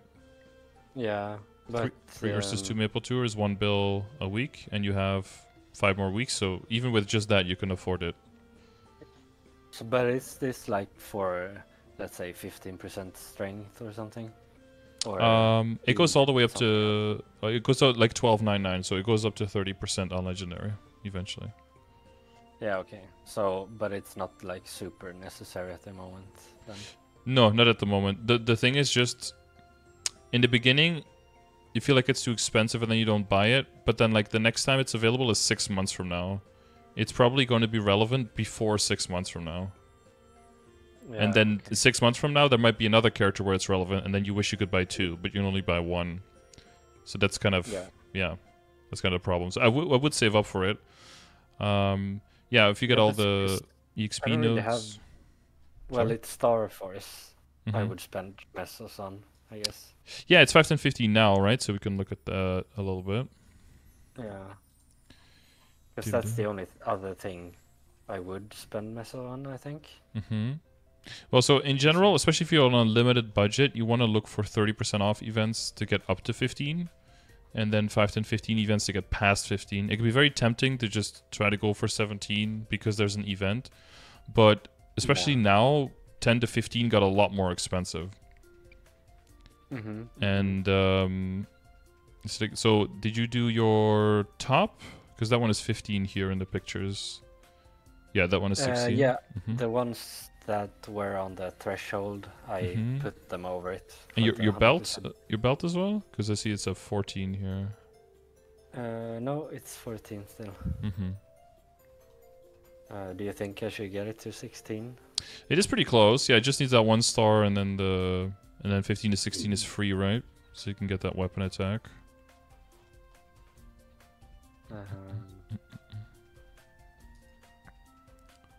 Because then the next is but then the next really stings. Yeah, it can fail a bunch. Oh, there you go. Yeah, it worked. Beautiful. So now you just tap the 16. Boom. Weapon attack. Easy. Nice. So I would really lucky. What the fuck? Yeah. Well, yeah, they got some of that streamer session luck, you know. Yeah. What were you gonna say? I was gonna say, like, the main expense now you want to get towards getting drop rate and meso obtain. Okay. Why so just get spare rings then. I would try to capitalize on what you already have and just push that up. So things that are already legendary, I probably re-roll to drop or meso. But like mainly if they're not going to be damage gear eventually, right? So like your superior stuff, it's fine if that stays damage. But if it doesn't have like a lot of damage, you could elect to re-roll it for now until you get other pieces like the... did you pick up like the event ring, for example, from the... I have that on my bishop, unfortunately. Okay. But do you think that, for example, dropping 15% would impact my busting damage like a lot, or? Well, everything is going to impact it a little bit, but now like the weapon flame increases your damage quite a bit. But the second thing you need to do is get that IED up. And if that IED is up, that's going to impact your damage way more than losing 15% strength is going to de-impact it, basically. Okay. So like 215 IED FAMs, and your Legion block, like the 15, 13 IED, whatever you can fill. And you get the hyper, and then making sure that you have all the link skills with IED in there.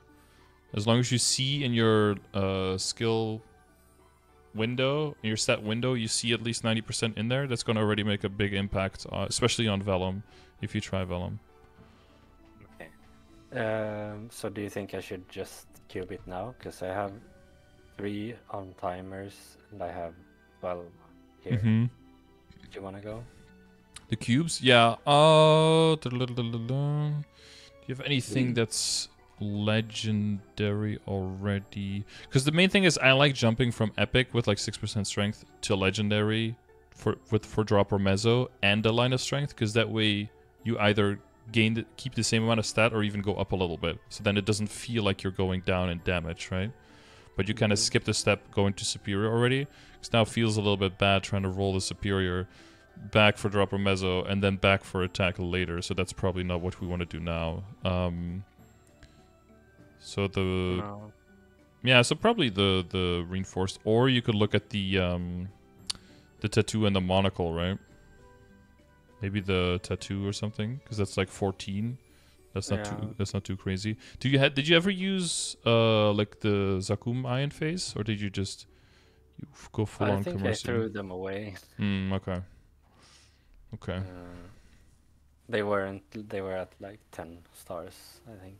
Only. Yeah, maybe rare or something, so it doesn't really matter. Yeah. Yeah, it's gonna suck a little bit, but I would just go one item at a time and try to get it up to legendary for drop or meso. So either the reinforced or the Sweetwater tattoo or the monocle at this point. Let's go tattoo. See what happens. Yeah, you probably lose the least stat there. This event map is so laggy.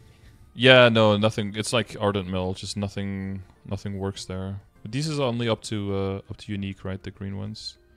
Oh. Okay. Yeah. So you want to use those once something is unique and you want to get stat on it, then you want to use those. So you're going to get into the situation pretty quickly where those are not really useful for you anymore, like the hard cubes. And that's when you start using those on like secondary characters that you might want to turn into boss mules and like get their secondary to epic and maybe to unique, get their emblem to unique, right? And then roll some stats, and then you can either level them or start bossing on them more. So that's like, the more bossing mules you have, the more characters will be bringing in cubes and stuff like that, and the more you will be able to make free upgrades essentially. Yeah.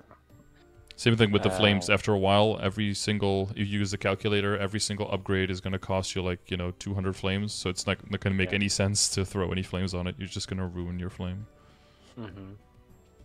Do you think I should just use the ones I have? Well, we have, I think in 2 weeks, we have DMT for accessories, if I'm not mistaken. Ooh, was it accessories? I believe. I think we were keeping that one for last. And if that is the case, August 12th, I think. If I'm not mistaken. Yeah. Heart emblem ring accessory. Yeah, so it's probably best to just save money for that until then. And then try to look for other items maybe so that you can make a full set, right? You can get like Treasure Hunter John ring. Maybe you can pull an event ring out of an ass somewhere. Well, maybe I could get like the rings dropped from Gollux, right? Only solid can drop and only from normal. So you want to be doing Helix and yeah. No, like Kana Treasure Ring might be more likely, but then you have to unlock Princess No and run Princess No. So for the secondary and for the rings. So that might be a good boss to put on the list. So I would like save up and then so check exclamation mark drop rate, and then try to hit those metrics on not this Saturday after this, but the Saturday after that. So like August 12th. Yeah. So here's I'll send you the info. That's the the drop rate you want to go for, the meso obtain, and how you want to do that basically. Yeah. Nice. Let's see if you got through. Yeah. Let's see. Probably is down. Yeah. So I think you'll probably feel most from the IED your damage going up, and the second thing that will make your damage go up a lot is probably just running the bosses more and practicing more. Maybe even just running it in practice mode if you've already cleared it this week, just to get your runs like tighter. Yeah. So I think we should probably because I'm looking at the time, it's almost an hour and a half. But I do want to look through the look through the boss runs real quick and see if there's anything like horrible, anything super horrible that you're doing that we need to look at to make sure that we don't have any major things. Okay, so this is CRA. So this is Queen. Yep. But it's a 2-minute run, so probably going to be quite good. Keep popping the red and the green potion. I'm looking at your buffs. You have auto buffs, so that's all going well. You've got your self buffs. Yeah, this one is important, right? The scarring sword. That debuff does a lot. Yeah. And then you've got your power mode. I always forget the fucking name. But Enrage. Enrage, yes. And then there's one more debuff you have to apply, right? Yeah, from puncture. Yes, exactly. Okay, so you're prepping some buffs. Pressing her. So the sword does a little bit more damage if you place it down versus if you let it follow you. Yeah, I've heard. So it depends on the boss. So for Queen, it's pretty good to just put it down because she's very slow, right? For Clown, you don't want to put it down because you don't want it accidentally hitting the wrong color.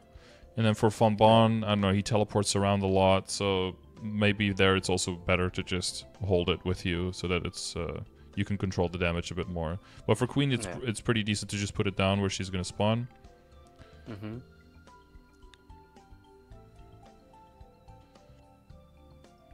Yeah, and you're binding and bursting. That looks pretty good. Yes, I feel like the health bar is moving like slow. I feel like people. I mean, your level and stuff usually kill during bind. I don't think so. I mean, one of the things is maybe Maybe you bind a bit too... No, you got everything. I mean, technically, you want to push all of these skills before the bind, so that during the 10 seconds of the bind, you can be bursting for the full 10 seconds of it, right? Because now, you start burst here, and she's already 5 seconds off her bind, right? So actually half the bind almost, or 4. So like 40% of the bind was used to still apply debuffs.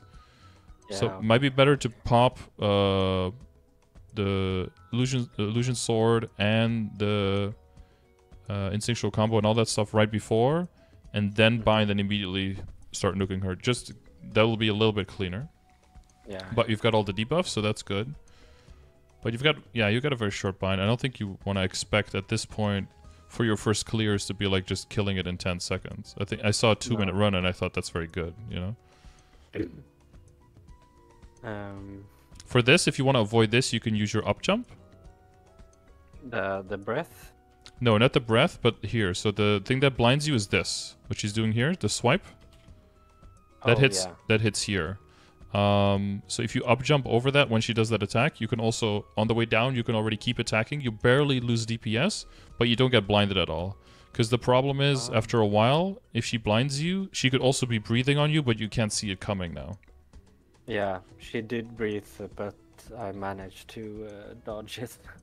You can kind of see her outline. So if you stay close to her, you can see her outline turn purple. That's when she's breathing. Yeah, we might be able to see it here. There, you see purple? So then you saw that she was breathing. It's very subtle, and especially because it's already like coloring. And here she changes to the other hat, right? But you don't really have to engage with the mechanics at all, because you can just, yeah, she does the suck thing here. But, yeah, because remember to reapply your debuff, because every single form that spawns has its own debuffs, and also if you had another bind, you could also immediately bind this one. Like every single form is its own boss, essentially. So you want to reapply the debuff on her. And this swipe inverts you. This one's a little different. Right, your movement is pretty good. Again, this you can up jump as well, right? Yeah. Yeah, so now you're losing a little bit more time, but it's still like you're doing all the damage. Boom. Like, this is really good. Like, there's nothing really crazy. Just like small tips. Yeah. This one is typically very easy too, right? I struggled a bit on Bon. I see your buffs here. Your speed, your thing is on 2 minutes, which is very short. So what's possibly going to happen is that your attack speed is going to lower. And if your attack speed lowers, then your reaction speed slows down a bit. You get stuck to the ground a bit more, which can be scary for this boss because you need to jump or duck with the projectiles, and you need to, his jumps, right? Those are scary. Those are usually the ones who get me. And I also see you're down to 10 potions here, but I don't know how many you're going to use. You'll see. You'll see. Yeah, so again here I would do it the other way around. It's a little bit harder to do, but I would wait until he disappears and then reappears, and then use Sword Illusion, start Instinctual Combo, and oh, yeah, a little bit too late. And then use the bind, just to have a little bit more value from the bind. But you see, like, he's already 70% dead, right?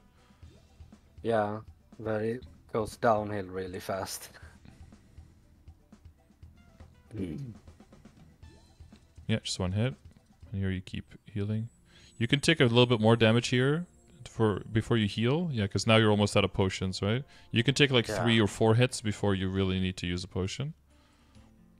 I'm just like really nervous and like paranoid during these ones. Yeah. So now he creates this thing. So the best thing you can do is duck here, because even if he teleports you, you'll stay ducked underneath the attack. So there was I think you got up here. Yeah. Which, okay, that's okay, but like if this illusion was like right here and you got up, then you would have still died and gotten hit by it. So it's best to stay ducked until the illusion is over, essentially. Yeah. For this one, don't be too scared of him being on top of you, because you want to be able to see the attacks coming.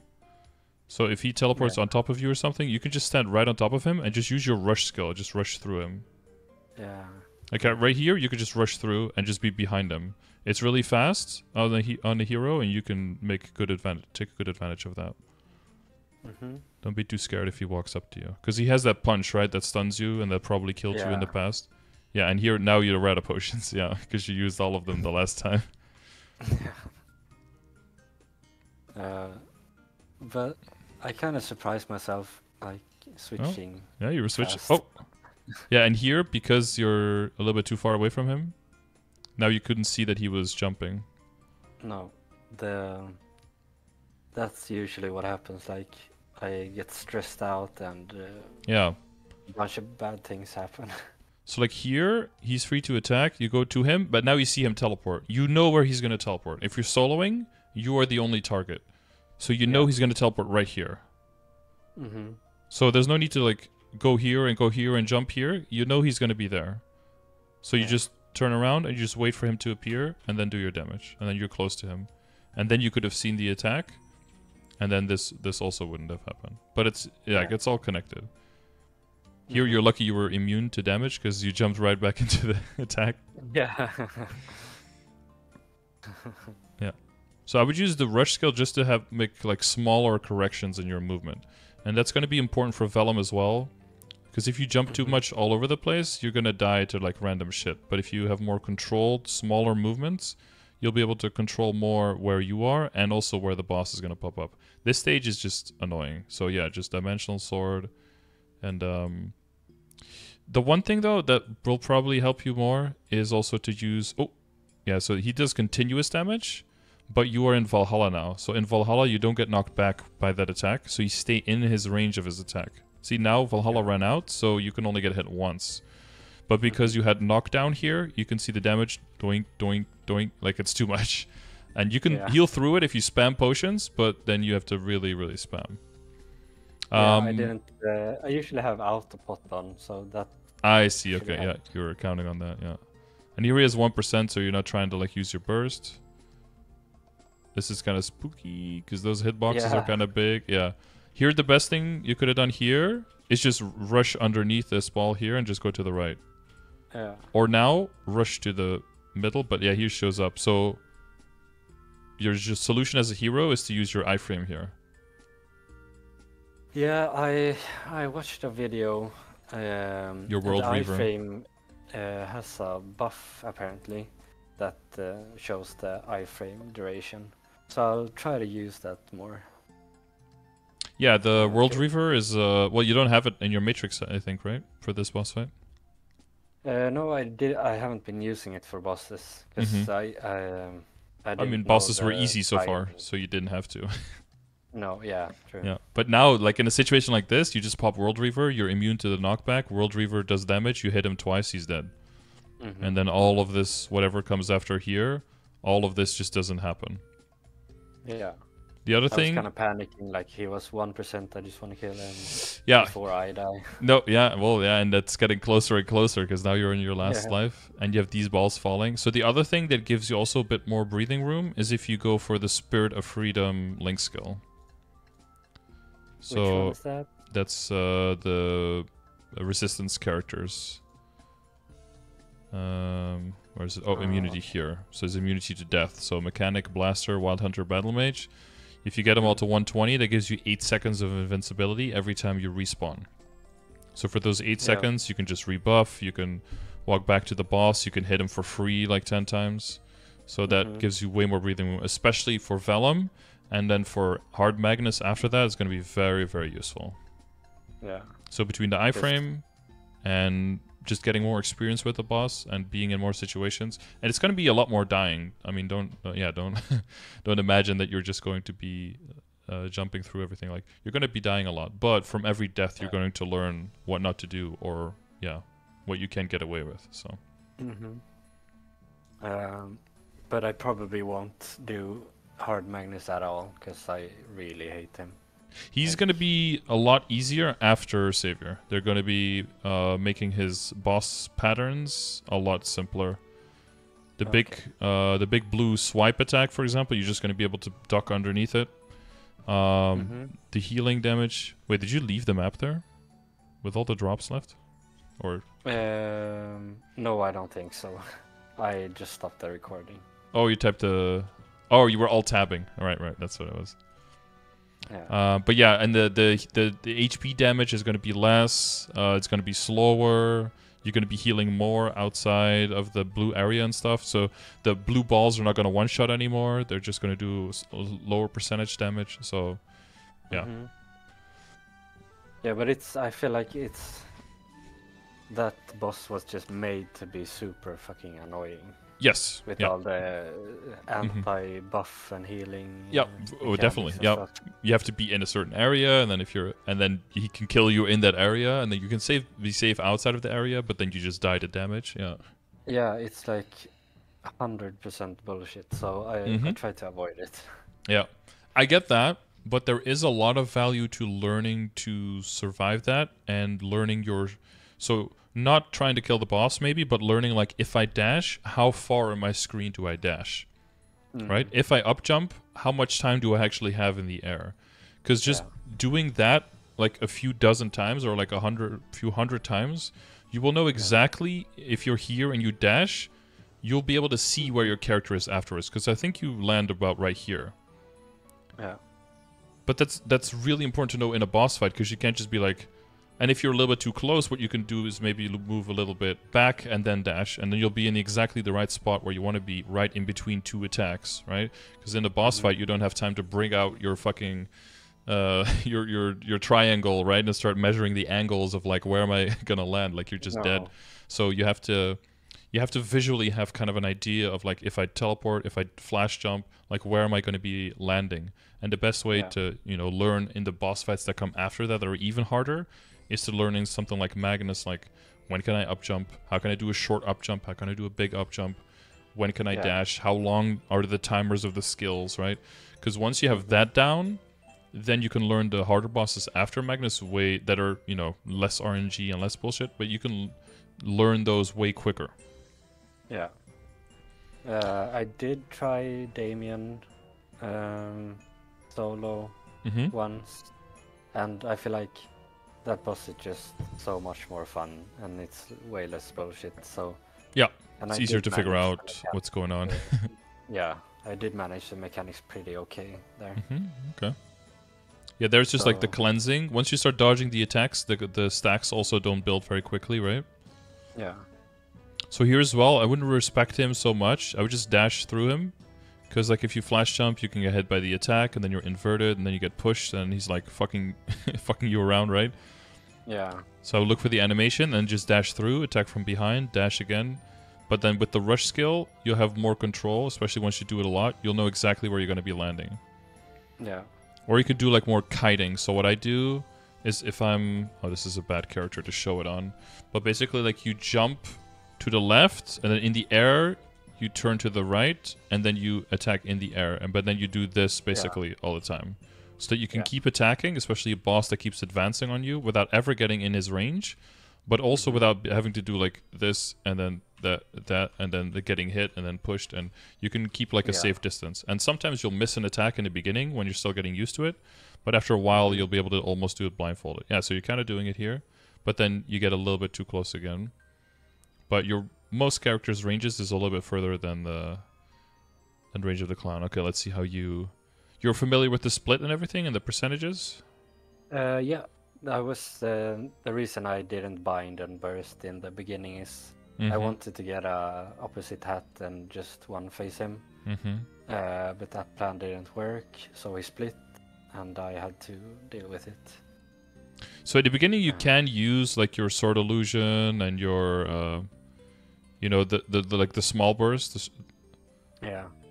Because that's a 30-second cooldown, and you're gonna probably need to use like 2 or 3 until you get him to that point, right?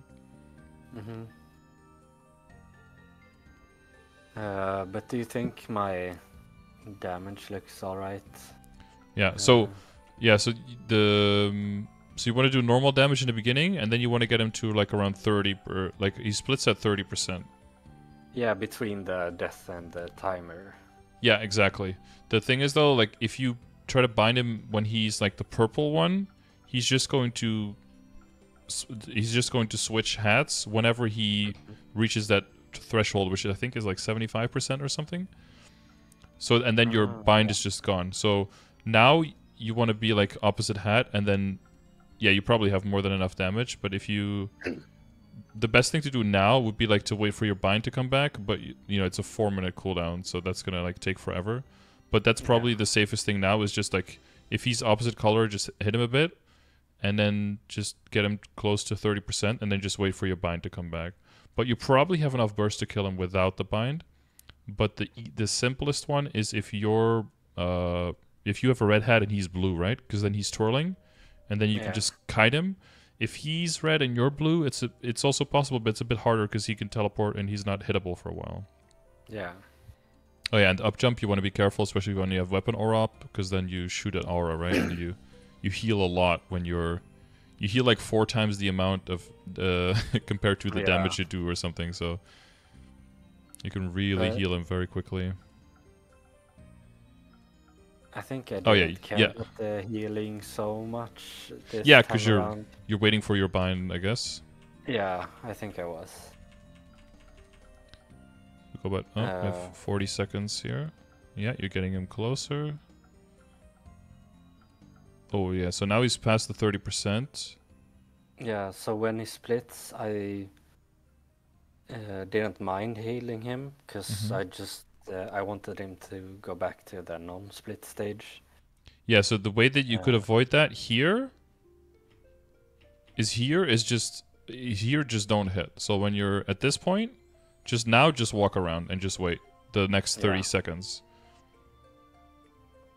Because what you do now is kind of the same, like you split him and then you just kill one of the two, right?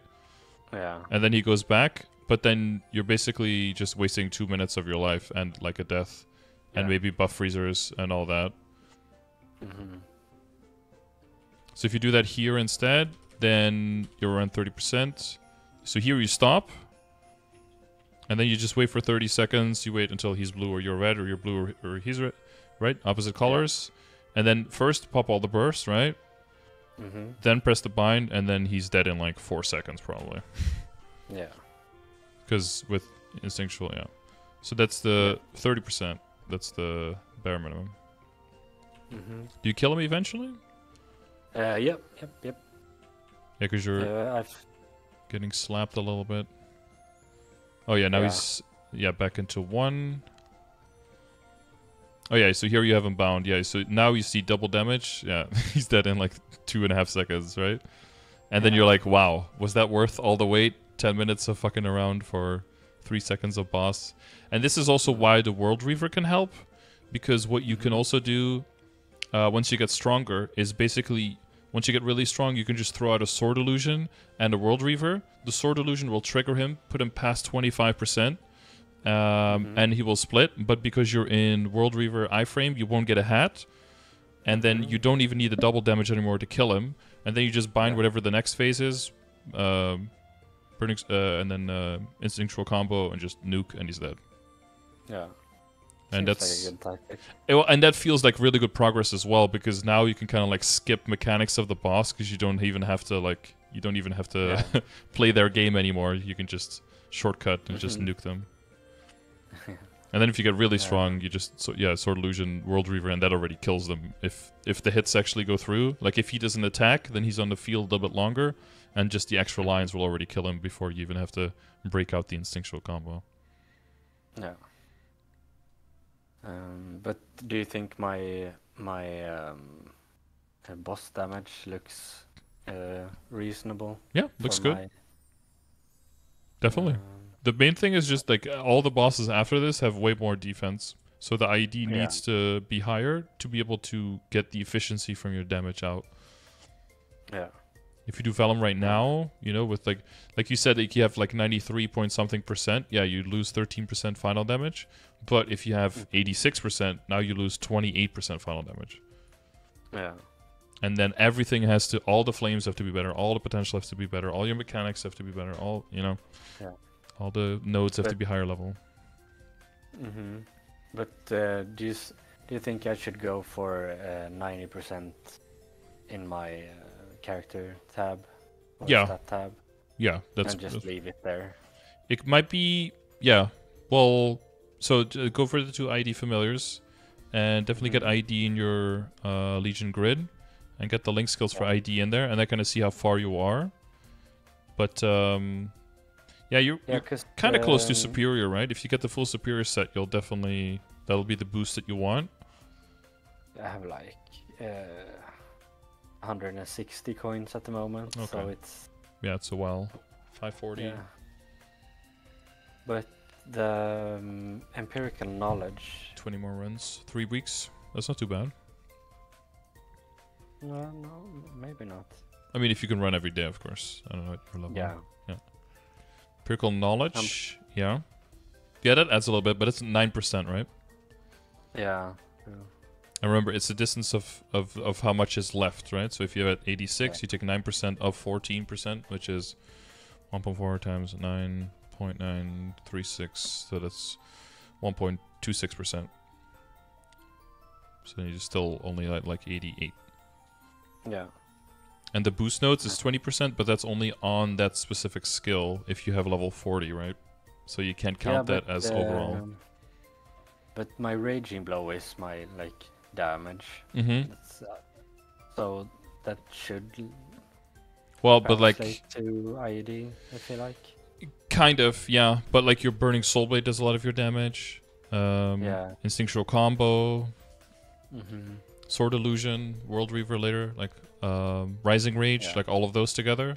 So what you can do if you want to, if you really want to get to the bottom of it, you can do battle analysis. Have you ever done that? Yeah, usually for finding out how much meso I get, but... You could do it in a boss fight, like in a burst, and then you can see what percentage of your damage is which skill. Yeah. So, for example, like let's say you're a dual blader and you have a lot of IED in all of your skills, but you don't know exactly how much IED you should get. Well, if you can see that like 90% of your damage comes from skills that have 30% IED built in, then you can kind of count 30% IED as your functional IED. But if you see that that's only on like 5% of your damage, well, then you can't count it, right? Then it would be giving you the wrong idea, essentially. Okay, so... yeah, I feel a little better now. A little? Well, I'm glad. I could make you feel a little better. Yeah. Anything left on the list where you feel like we skipped over? We talked about Bishop. Level, skill notes. We talked about the nodes, event coins, links in Legion. Yeah, so you have the... I will just say follow this one, right? But I think the IED... the immune... when you respawn, that's probably going to be pretty useful, just to give you a bit more breathing room when you're practicing bosses. But in general, I would just start on the left and then work your way down. Yeah. We talked about the ID. Yeah, I feel like we went over most of the things. So, but we can... My character is not the problem. We can rule that out now. Yeah, it's not like... a little bit more IED and then practice. Yeah, the practice is gonna make it like the hand stat is like really hard to quantify. But if you've done CRA like 2 times or 3 times, or you've done it 30 or 300 times, it's like a world of difference because you know exactly all the attacks that are possible. You know exactly how far away you need to be. You know how much damage your character does. You know which skill can one-shot it. You know which skill can trigger the split, so you don't want to use that one, right? It just, everything has gone wrong so many times that your brain has like remembered all the don't do this, you know? And you're not actively thinking about everything anymore. It's just, it's automatic after a while. Yeah. Yep. Sounds good. All right. Well, yeah, stay in the chat whenever you have questions, and, you know, you can kind of get a mini session over the course of weeks by just getting small questions here and there, right? But yeah, that's what I have been doing. So I'll probably keep going. I saw you in the chat. I was like, he's getting some intel before the session to make it all a little bit cleaner. But yeah, you got the clear, so that's already really nice. Yeah, Vellum is a little bit different. The main thing, you want to dodge the falling rocks. Those are gonna stun you into all the other attacks that are gonna kill you. So be careful. But so I use Rush a lot. Maybe it's not the best thing to do, but I like using Rush a lot because it's instant displacement. And Yeah. as long as you know exactly how far the rush takes you, you just rush, attack, attack, rush, attack. Like, it's really fast, so I like it for that. It's almost kind of like a teleport, which is, I think, way cooler on bosses, way more useful, because you don't go vertical, right? And you have a lot of bosses have stuff falling from the ceiling, and if you go vertical, you get closer to that shit, like in HMAG. You can't use your up jump there at all, because something just falls down and destroys you, right? So if you can horizontal rush instantly, like, that's very powerful on bosses. Yeah, I've always preferred double jumping, but I'll try to use my rush more. That's a really good tip. Because I feel like I have a pretty good grasp of the movement and range and stuff. It could be better, but I just need to actually do it. Yeah, using your teleport sometimes to get to the boss, so that's all good. You can use like teleport to dash to a boss and then rush through it so that you're on the other side. That way you can go quite a lot of distance. You know, you got like flash jump, teleport, rush, and you go like, you know, you can go actually very far on the hero, which is really cool, because in the past, I mean, it took heroes so long. When it was back at Crusader, we didn't even have a flash jump. No. You know, we had I don't even know if we had a rush skill. All we had was a mount that we could ride on to be a little bit faster. Yeah. Olden days was bad for the boy. Yeah. But All I right. feel a little bit more confident now. I kind of want to try the new bosses now. Okay. Yeah, the IED is just gonna make all your damage apply more efficiently, so you won't really see it in your range, but you'll see it in how much percent of the burst you do, and especially try to do the, like, prepping the skills first. Prep everything that's longer than 10 seconds, and then bind, so that for the full 10 seconds of the bind, you can just unload damage, and then you'll also see your bursts go up quite a bit. Yeah. Okay. Those are really good tips. I need to redo my Legion now. Yes, yeah, because that looks really weird now with a weird shape that's completely different shape from the size of the board now, right? Yeah. Okay. Any other questions? Anything that came up? No, I think we covered it all. All right. Good. And if not, I'll just write in chat like I always do. All right. Sounds like a plan. Yeah. Okay. Well, best of luck on everything. Yeah. Thank you. And well, have a good rest of your weekend. Yeah. You too. All right. Goodbye. Bye-bye. Bye. All right. Good shit. I can say shit now. It's the end of the video. Good stuff. All right. So if anyone else is in a similar situation in the game, maybe you have a higher level, maybe you have a lower level, but maybe you are looking at the same milestones. You're trying to solo CRA. You're trying to move up to Vellum, to Hard Magnus, and you want to figure out, am I on the right track? Am I doing things roughly in the right way? You're going to get a bunch of information here. If you have additional questions, let me know, and you can leave comments on the YouTube video, or find me live, twitch.tv/Scardor. I stream there every day. If you want one of these sessions for you as well, check out the description of the video. And one of the ways that you can win them for free is by leaving a comment on a YouTube video saying that you would like to win with your Discord name, and you might be one of the 2 lucky people that get drawn at the end of the month, which is really soon. So, you know, give it a try. Not too many people leave comments, so the chance of winning is actually really high. Sometimes it's as high as just like 10% just for leaving one comment. So why not give it a try? Everything else, you can find me live on stream every day. If you want to use any of these commands, these are all available through my chat as well. You just use an exclamation mark and then whatever topic you're looking for information on, and the bot will give you this information. It'll be a YouTube video, it'll be a grid, it'll be a calculator like this. Sometimes it's mine, sometimes it's not mine. You know, if something already works, I'm not going to reinvent the wheel. Some of these tools are really good, so I'm just, you know, helping promoting them as well, because they work, you know. And yeah, if you have any additional questions, let me know, and I'll see you either on the next video or live on stream. Thanks for checking it out. Peace.